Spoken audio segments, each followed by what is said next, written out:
we have found the little twinklers in the starry circle who wants to join our stars. Let them come forward.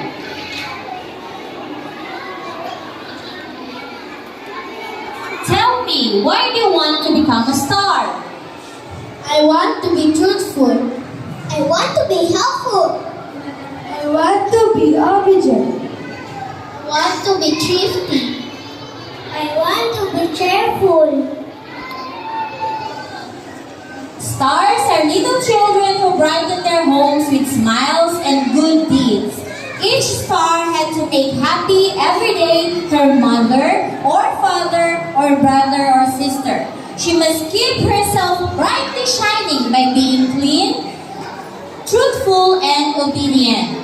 Do you want to become such a star in your home? Yes, star, I do. Very well, twinklers. You have come to the right place. But before you join the clusters, you have to make a promise.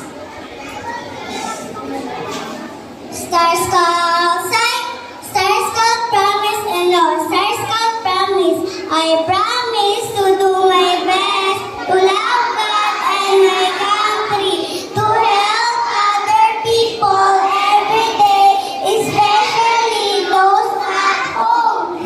Star Scout law, a Star Scout is truthful, a Star Scout is obedient. Babana.